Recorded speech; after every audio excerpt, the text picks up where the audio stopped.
Okay, good afternoon, everyone. Hope you're doing well on this Friday afternoon. We're going to do a Rashi from the sixth Aliyah in Parshas Vaera, our Aliyah for today. So we're in the midst in the sixth Aliyah of Makas Arov. And as I mentioned yesterday, things start to change when it comes to Makas Arov in terms of Paro's reaction. Up till now, Paro's been quite obstinate. We saw yesterday in the Makkah of Kinim, the Makkah of lice, the Khartoumim start to wrap their head around what's going on. They say, Etzbe Elokim Hi, it's the finger of God. They start to recognize their powerlessness vis-a-vis God, but Paro is still obstinate. Of course, Paro remains obstinate the whole time, but we see little relaxations of his obstinance in which he's willing to go a little bit further. And the first time that happens is in Makas Arov today. So if you take a look here in Pasuk Chaf Aleph, here in the green, Vayikra Paro Moshe la'Aaron Vayomer L'chu zivchu le'Elokechem ba'aretz. Finally, he says, not fully, doesn't allow them to go out, he doesn't allow them to go free, but within the land, he says, okay, go worship. Meaning he's breaking down a little bit more than he has up to this point. This is an escalation in terms of the Makos that forces Paro to back down a little bit on his position, on his hardened heart.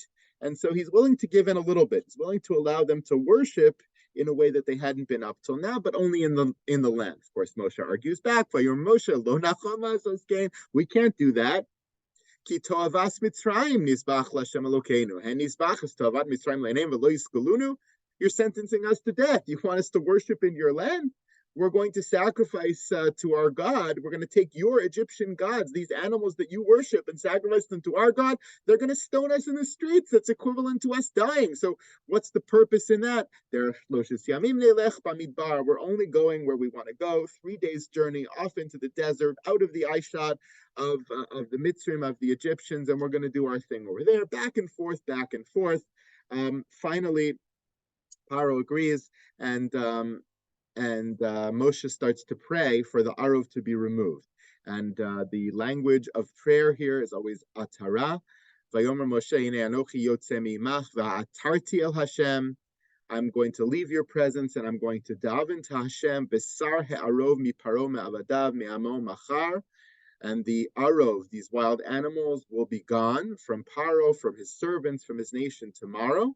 And sure enough, when he activates this and does this, Vayetze Moshe min Paro, he actually does what he said he was going to. He leaves Paro's presence, Vayetar el Hashem, and he prays to God.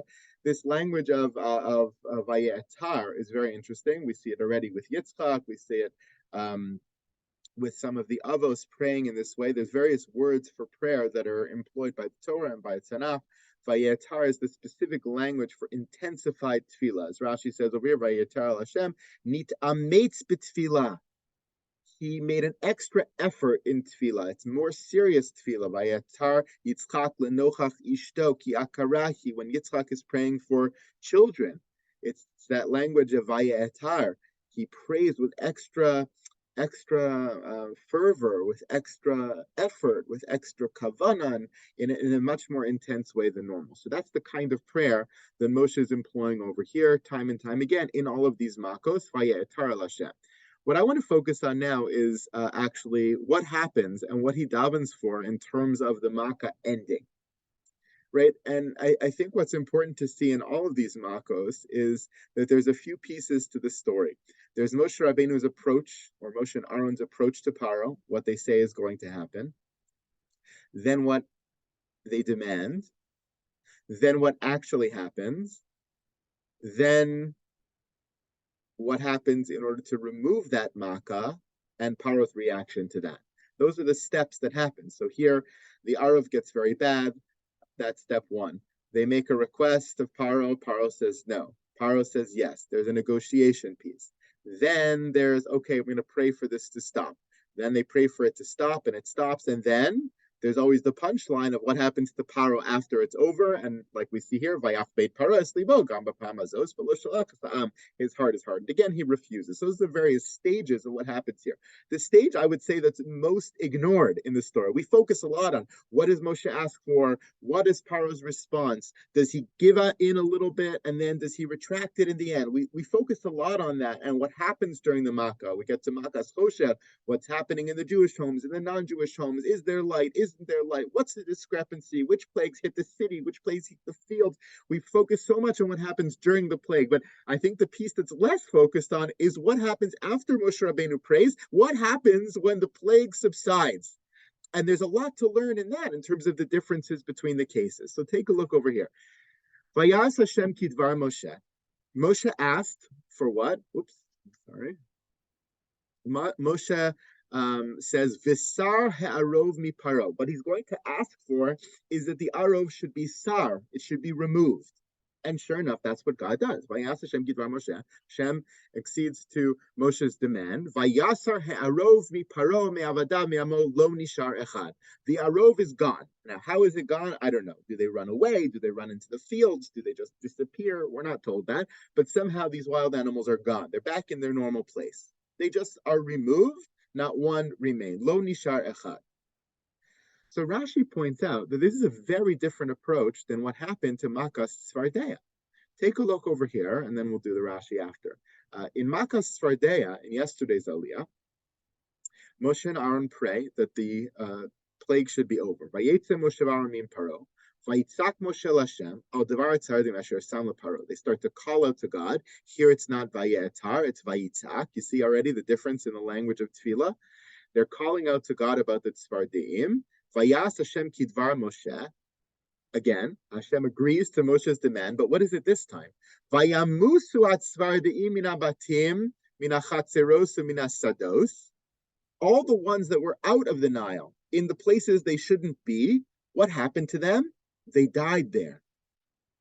Okay, the rest of them remained in the Nile, and that's where they remained, but the ones that were out, that were bothering the people, they died. And what happens after they died? Vayitzberu osam chamarim chamarim bativash haaretz. The dead frogs pile up everywhere, all in the homes, in the streets, in the neighborhood. It's awful. And it starts to stink. So why is it that when it comes to Tzvardeya, Moshe prays for the frogs to die, whereas when it comes to Arov, he prays for them to disappear? Lo nishar echad, they go away. They just go away. Why doesn't he pray again for the Arov to die in the streets, all the animals to die in the streets? Rashi points out something very interesting over here, back on our pasuk. Vayasar he'arov velo mesu k'Moshe asu atzvardeim. This request of Moshe of Hashem was different than by Tzvardeya. Why? She'im mesu haya lahem hana'a be'oros. When it comes to the frogs, their death made the plague worse. Right? It stunk up the place. When it comes to Arov, there may have been a negative side to the animals dying in the streets, but there also would have been a benefit, which is that they could have used the hides. They could have used different parts of the animal for their own benefit. And Hashem didn't want the Egyptians to be benefiting from the very thing that they were supposed to be punished with.